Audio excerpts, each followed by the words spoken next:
For all of the people out there who are looking to spiritual systems, whether exoteric or esoteric, or who look to sorcerous systems and metaphysical pursuits to make themselves into better people, find peace, increase their overall well-being, to them I say keep looking and good luck.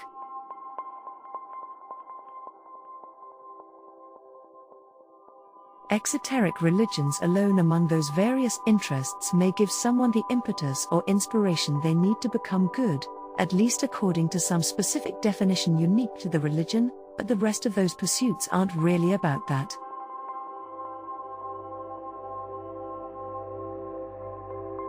The practice of sorcery, in any of its genuine recensions, isn't primarily about moral growth or peace and tranquility, though some people may, by happenstance of fate, find some element of that inside it.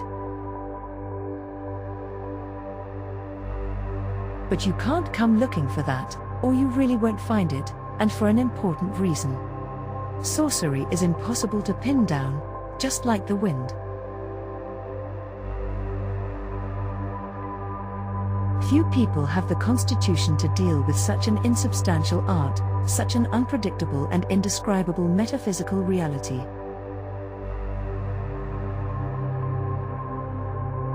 But far from discarding sorcery, or the pursuit of it, most people take the other route, they just change it to suit them.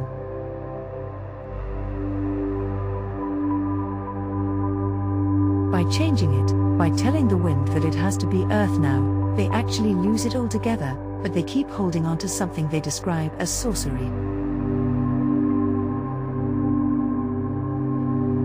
You'll know these people easily. If you keep your mind on the wind, they tend to talk a good deal, but yield nothing in the way of tangible results.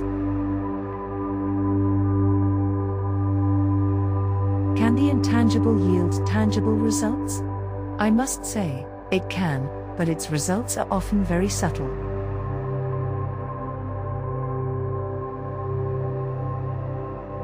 Don't feel let down when its results aren't subtle, they are as visible and unquestionable as a thunderstorm. But sorcery, like wisdom, is good at hiding, and good at avoiding people who aren't yet ready to be like the wind.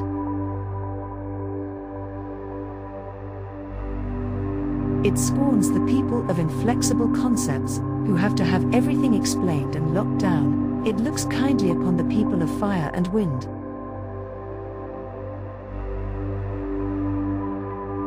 And this insubstantial nature of sorcery is more profoundly insubstantial than you think sometimes. Right when you think you don't have it, is when you discover that you do.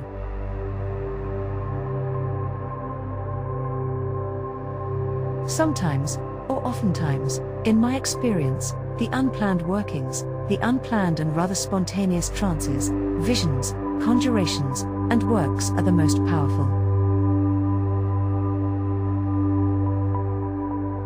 That should trouble anyone who wants a formula book.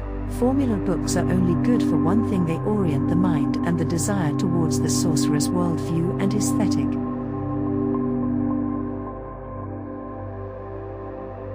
After that, if you are lucky, the magic comes and begins to find you, largely spontaneously. Our friends in Golden Dawn type magical lodge working are champions at planning out every detail of a magical work. For the wicked life of me, I can't begin to imagine how that can be magic as I have come to understand it. It may be an almost yogic sort of mind conditioning, a transformative practice in some ways, but certainly not sorcery in the ancient and visceral sense.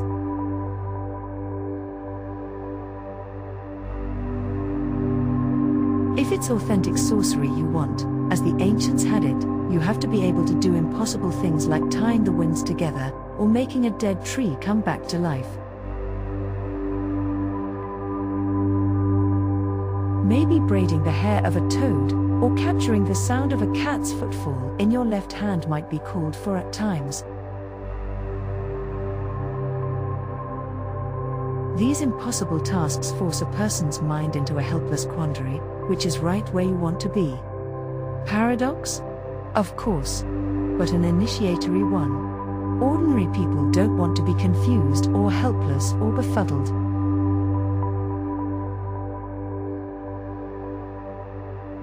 The sorcerer knows how to adjust to those kinds of situations and make them work, because like air, like the wind, they can take any shape, move around any obstacle, fly over any mountain, cut through any person, and, over time, even weather great mountains down to sand. Helplessness can be strength. Silence can be noise. Death can be life. You should welcome challenges, as a test of sorcerer's cunning and opportunity to learn and sharpen one's subtle skills. The problem with the above-mentioned sorcerer's tasks isn't that they may be impossible, but that you are reading them and thinking about them while connected to your red fetter, the body.